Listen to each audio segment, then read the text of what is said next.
when we started the development of our farming sim, we were guided by the idea of making farming global, right? It sounds ambitious, awesome, phenomenal, and amazing, but what does it actually mean, right?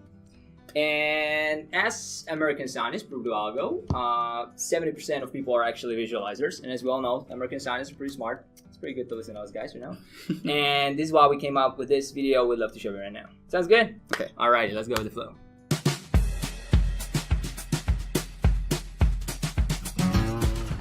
When I was a kid, our farm was my whole world. Today, the whole world is my farm. You'll never guess the places that I've been. You never guess the places that I've been. 'Cause everything is like a dream, yeah, but only in that dream that I live in. I'm never gonna let the day begin. Never gonna let the day begin. 'Cause everything is like a dream, yeah, but only in that dream that I live in.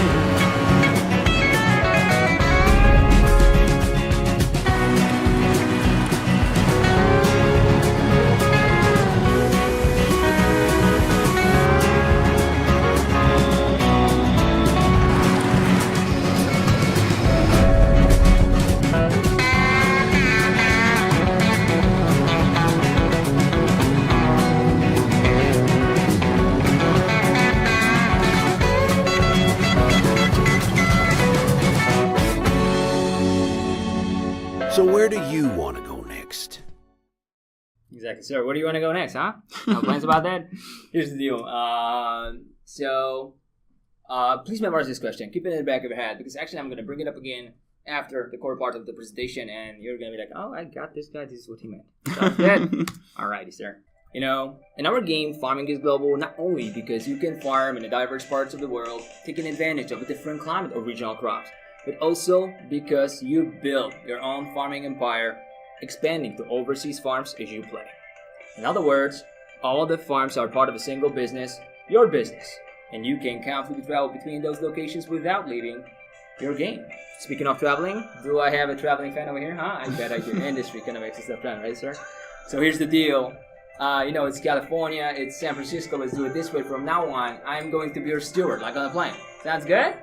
Alright, so you know, I know the drill, I did my homework, so we have like 2 exits in the front and 2 in the back. Please remain seated and fasten your seatbelt because this journey is going to be phenomenal, sir. And there's actually no more time to waste, so let's move on to our first destination on today's list, which is phenomenal, amazing, and actually one of my favorite ones, United States of America, Montana, to be more precise. Montana is the largest area in the game in the core farm that you can expand with new facilities and additional fields. Just check it out. What's more, here you'll find the widest range of farming activities and licensed machines. You know, you grow crops in fields, greenhouses, orchards, raise livestock, and invest in green energy. Eventually, your farming business becomes so big and prosperous that you can buy satellite farms and finally go global. Speaking of going global, your farming offers 3 overseas specialized farms. You want to know the locations? I bet you do, sir. So number 1 overseas location is, of course, Japan. Number 2 overseas location is Italy. And number 3, the one and only, Colombia. You want to get more details about those locations? Yeah. Alrighty, so let's move on to our second destination on today's list, which is Japan. Ladies and gentlemen, welcome to the land of the rising sun, where you can grow cherries in orchards and cultivate rice fields. It all will be possible thanks to the fully licensed vehicles at your disposal. Let's just have a quick look at the beauty of Japan. I know, sir, you'd love to stay a bit longer. Same over here. But we've got a few more destinations to go, so let's move on. Our third one stop is Italy. Let's say good morning to the beauty of Italian vineyards. Or, I'm sorry, should I say buongiorno? I think I should.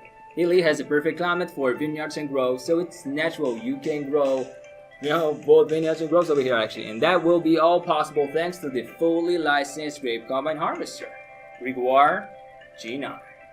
Speaking of, we had this monster-sized vehicle parked at our Titania during Gamescom, last year's Gamescom actually, and this thing is amazing. This piece of machinery is huge, and people were like amazed with that one. We loved it. They were literally asking us, "Hey man, is this a drivable thing?" And I was like, "Oh, it's always. Try it by yourself. You're farming 2018." Okay, sir. Let's say arrivederci. Move on to our fourth destination, which is Colombia. Colombia is known first and foremost for its wonderful coffee, so it's natural you can grow coffee beans on the game's Colombian farm. But you know what? That is not all. For the first time in history of farming sims, you're farming like you plant industrial hemp. Industrial hemp is commonly used for manufacturing paper, clothing, biofuel, and many other commercial items. I love the way you smile about this, but that makes me want to line one thing. It's an industrial hemp, sir. Industrial crucial word over here. So I'm sorry, but there's no Pablo Escobar mode available over here. So, but do you want to get more details about that one, huh? No, I'm fine for now. I'll just quickly walk you through that. So, before you start growing industrial hemp, you have to prepare the field. It becomes suitable for sowing once you plow it. So let's check out the procedure. Additionally, you can cultivate the field, which will result in a higher yield. Okay, sir, now it's time to sow. So, you take the seeder, select the hemp, and go to the field. Once you sow it all, you have to water it properly. Without it, what's obvious, hemp won't grow. Additionally, you can fertilize the field, which will once again result in a higher yield. So hemp needs around 18 game days to fully ripen, which translates to around 8 reward hours, unless you fast forward the clock, of course. When it's ripe, you take the self-propelled mower with the trailer attached, go to the field and do all the harvesting. Once all the harvesting is done and your trailer is loaded, you go to the selling point and all the hemp's gonna be automatically sold from there. Is this your favorito? I think it's your favorite one, right? I think it is, sir. Okay, I could not be happier to be over here in California, San Francisco, and tell you something amazing. Just before last year's Gamescom, we unveiled our first DLC for Pure Farm 2018. Just imagine the level of excitement that we faced there when we said that the first one DLC, the fifth one map, is the Germany map. Guys got insane and crazy about this, and we love it. You wanna, take a quick look? Alright, so Germany introduces 2 new activities. Number 1 activity is growing rapeseed. Number 2 activity is raising sheep. More details on number 2? You got yourself a deal. So, sheep produce wool that you can sell. But first you need to buy them as lambs and rear them until they reach the right age where they can actually start producing wool. Sounds kinda obvious, right? So, your main duty over here is to feed the animals. Lambs need grass to grow, and sheep won't give wool without it, right? So, grass comes from meadows around your farm. First, you need to mow it down, and then either bale it and use the fodder transporter, or use the forage and district tractor. Absolutely up to you, sir. With well-fed, sheep will keep their top productivity level for around 40 in-game days. Wool has to be collected and transported to the collection points, like, I think we're just going there. One of those guys out here. After those 40 days, sheep's productivity gradually decreases. At the end of their lifespan, you can transport them and sell them for meat. Sorry, but this is how it works. Schlachthaus. Alright, sir, I cannot be happy to tell you that we have just landed 10 minutes, 5 locations. The timing could not be any better, eh? Could you please help me with listing all the 5 destinations that we have just visited? Remember number 1? The US, Japan, Italy. Yes, sir. Germany. And the 4th one? And the 4th one... Industrial Ham. Oh, No Pablo Escobar. Colombia. Colombia, of course. Right, yes. Yeah, so you have just listed correctly all the 5 destinations. And I need to make sure you're gonna catch one fact about the Germany map. That, as mentioned before, is our first one DLC, 5th one map, and that one is going to be for free for everyone who pre-orders the game. Okay. How cool is that, right? I think it's pretty cool. So one more thing about the locations, we have 5 at the moment, but here's the deal: we're already researching options to expand our catalog. So basically, you never know when the numbers are going to start growing up again. Just saying. Pure Farming 2018 will be released on 13th of March, of course, 2018. And that's going to happen simultaneously on PC, Xbox One, and PS4. That's pretty much it from my side. Thank you very much for your 10 minutes. Hopefully you liked it. Thank you very much for choosing Techland Publishing Airlines. It's been a great pleasure having you, sir, on board. And actually, if you have like 1 more minute, I'd love to show you something amazing as well. So basically, I referred to Gamescom a few times, right? In the presentation itself. So actually, we went to Gamescom with Pure Farming, of course, and people loved the game. We love the fact that they love the game, and we would love to show you how enthusiastic every single person was actually about the title itself. Sounds good? Yeah. All right, just check it out.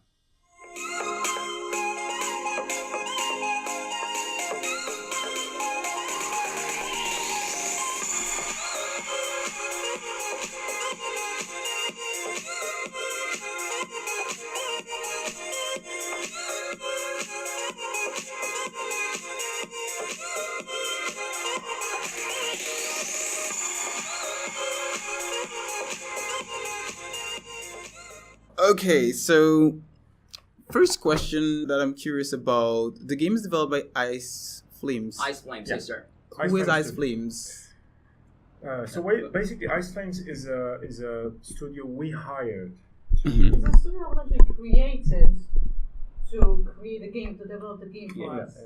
Mm-hmm. So it's a collection of enthusiastic people and experts in the matter of simulations, and actually in the matter of farming simulation stuff. Yeah. So basically, those guys know what they do, and we're supporting them. We're actually, of course, responsible for the whole project, and we're like showing them the way. Mm-hmm. They're doing a great job, and you will have a chance to experience this. So you guys are Techland. Yes, Yes. we're Techland, of All right, course. so the developer behind games like Dying Light, Of Dead course, Island, that's and us. Call of Yeah. War is Yeah. correct. But we're also publishing. As you see, yeah. That's I know you guys publish as well, because we cover that. We've actually reviewed one of your games, Torment Tide of Numenera. Yeah, okay. Right, Yeah. we reviewed that game before. Mm-hmm. That was our first global title. Yes. Yes. Techland publishing game, exactly. Another thing that I'm curious about: the game's coming out for, you said, Xbox One, PC, and PlayStation 4, correct? Yes. A lot of developers are looking at the Nintendo Switch right now. It's a platform that's selling like hotcakes. I'm actually planning to pick up one right now in San Francisco as I'm here. All right. So I love handhelds. I have a Switch. A Vita. With the game coming out for those platforms, are you guys planning to put it on other platforms as well, like the Vita and the Switch? The answer is this is the first game in a franchise. Mm-hmm. We starting gaining momentum. So if the game is going to be liked by our community, Yeah. by the people that we Everyone. think should have that game and play it, then by all means, Yeah. who's going to stop that train? Yeah, we're more than happy to go Yeah, further, yeah. right? So We it's would actually love up to to. the We would love society. I would love to see it on the Switch. I think it would be a good fit for the handheld. Yeah, absolutely. I Yeah. think it would. There's another thing too as well. I actually have played a farming game before. I'm not going to mention the name of it, but I think you know what I'm talking about. It's from a competitive studio that has done a farming game. Now, the thing about it is that I haven't started playing the game yet, so this is a question that is going to lead into after I've played it. But the thing is that game, when I started it, I didn't know what I was doing. The tutorial wasn't truly helpful. I was confused, and that did not really bode well for my experience with the I know game. what you're saying. Right? It's really good that you actually say that. So we have we heard that. Mhm. We heard that not from just you, but quite a lot of people. Yeah. And Community, yeah. yeah, we decided to address it in preparing like 3 different game modes. Mhm. The one that you're talking about and potentially you would be interested in is called My First Farm. Mhm. And My First Farm is very much, you can call it a tutorial, but it's not. It's actually a story. Right. You inherit a farm in Montana, United States. Your late grandfather, unfortunately, left some debts with it as well. The story is you need to get your hands dirty Mhm. and just work it and build, upon his dream and, get the sort of a global farming empire working. That mode is going to take you by the hand, show you all the ins and outs of farming. Okay. With so it's for clear the newcomers, right? Yeah, Like you, for example. exactly. And additionally, we have something that you're going to see here. It's called Farming Challenges, Mhm. which also is very much focusing on a single objective, a quest, you can say it that way, and lets you, sort of experience on one aspect at a time. Mhm. And that My First Farm, let's call it a campaign, Mhm. will have around 40 hours of the gameplay, while the scenarios are mentioned in Farming Challenges. There are 20 of them, and they are hour long, so it's 60 already. Mm-hmm. And then we know that people have really high expectations of how the simulation level goes and how far the realism goes. So we have the third mode just for the hardcore players, or people that would really doesn't need to be. They don't need to go through the tutorial. No, they know what they do, right? So it's called free farming, and it's basically they set their own difficulty level. For example, how much money they start with, what type of vehicles they will have, and then just go to the sandbox and play and have fun. It's absolutely up to you which one scenario you're going to pick up, which one you're going to follow, right? Mm-hmm. So if you have like a lot of time, but you are not sure how things should be done, you should go with My First Farm. We're going to take your hand, walk you through the whole process. You're going to be, okay, this is how it's done. If you're like a pro in this thing, free farming is your thing. I think the My First Farm is where I would be. I have no understanding of farming. I've never farmed in my life, so I think that's where I would want to start. No problem. One of the other things that I want to know about the game, for example, my sister loves simulation games, right? I have an older sister who loves them. She plays Sims a lot. She loves this kind of games. Okay. But the thing is that usually when I give her a simulation game that's something like a farming game, the first question she asks is like, what do you do outside of farming? Is there any extra activities that you can do outside of farming? Maybe, you have a created character, your character probably shops or something. I don't know what farmers do with their money. Is there anything outside of farming, or is it just completely farming? So outside of farming, all depends. What do you mean by farming? If you mean just harvesting or something. Yeah, like for example, much more because there's also livestock. You saw livestock, orchards, you name it. Basically, run a business as well. You can hire people to do work for you. You can do orchardry, husbandry. What else can you do? You can sell. There's a stock market. You have a drone. You can actually use your drone to check out stuff. Yeah, but I think if I sort of understand what she means, this is very much a farming for. If you can interact with anything people or something like that. Yeah, for example, the other farming game that I played, you have a house. And there's stuff in the house. Like you could walk into the house and there's a television and chairs, but you can't interact with anything. It's sort of like it's just like set dressing. But it's there, and you're like, okay, I can walk in the house, I can open the doors and everything, but I can't interact with anything. Okay. Is it something like that? Is there just stuff around? No, it's not going to be like GTA when you can get undressed and Oh well, no, I wasn't expecting anything like that. Definitely nothing like that. When it comes to but you can use a laptop in the house, right? Okay. Your tablet. You have a tablet actually that's you carry all the time actually. So the house serves a purpose. So I mean the house there is more of you start if you're gonna start with Montana, you're actually gonna see your house as well. But here's the deal: it's not the main purpose of the game to watch a television or big stuff, whatever you name it. Your main thing. So basically, it all comes up to farming at the final point, right? Okay, I understand. That's fine. Well, this question I actually added this in while the video was running. This is related to the pre-order. How does the pre-order work in the sense of, is it that you pre-order the game before it's released, or is it that because I know some games it's like a window basically, so like the pre-order window works into like maybe a couple hours after the game releases as well. Is it going to be something like that, or for sure it's going to be like the pre-order bonus, let's call it that way, will be available at the very moment of the release, potentially being extended for some time. Okay. The thing is that even if you're going to miss the window looking for a digital version of the game, we actually plan to release, and it's going to be available in the stores, something called Day One Edition, and until it will be available, it will sort of consist of that DLC. And then after it's not available anymore, DLC will be available itself separately as a separate purchase. Yeah, because the thing is that for full disclosure, we don't recommend people pre-order games on our website. We usually say, and when I say that, I mean that if we haven't reviewed it or no outlets have any reviews, I usually say, because some developers usually say, they usually give you like the game on day one.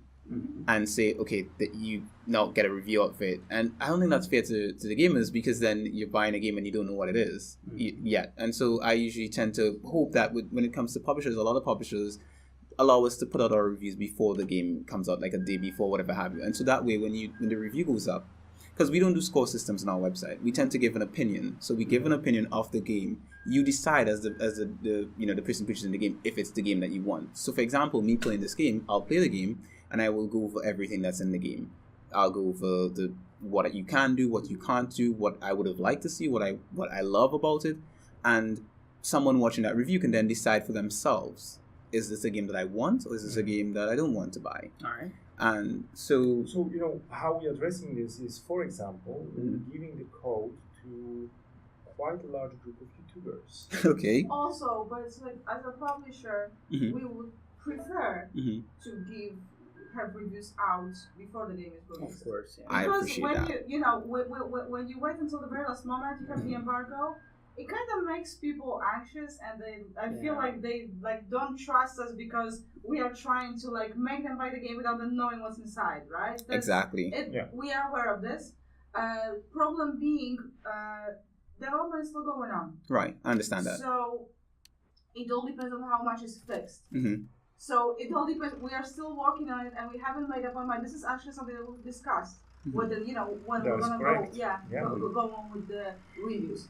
So the important, one of the things that we would probably highlight here is that it's going to be very important to download the day one patch. Yes, because it's going to, add, for Change example, stuff. Change stuff. One of the things it's going to add that is extremely important to fans of that genre is 3D terrain. Okay. It's not in the build you're going to play today. But it will be available on retail release, So these things are, kind of happening as we speak. That depends where we're at. It just depends on how much we manage to fix. But I completely understand. There are a lot of games that I've reviewed where like you say, on release date, a huge patch goes out. One of the games that we're working on for review right now, played a lot of it, but on day one, a huge patch came out. What we tend to do when that happens is that we'll already have the review written up, but what we'll do is we'll release a preview of the game on release date, so at least people can still get an opinion. Okay. And then when we're checking out the patch and finalize our thoughts, then we'll publish the review for the game. Okay. So basically, that's kind of how we tend to do it in our outlet. If that it comes to that point where a day one patch comes out and stuff, which is why I also asked about the DLC. It being if there's a little window for those who may still want to get it, maybe a day, because I know there are a couple people that I know who tend to do that. They wait the day, watch reviews, and then say, okay, I want it, and then they purchase. It's a valid point, and we will take it further. Yeah, definitely. Yep. So thanks for bringing this for us.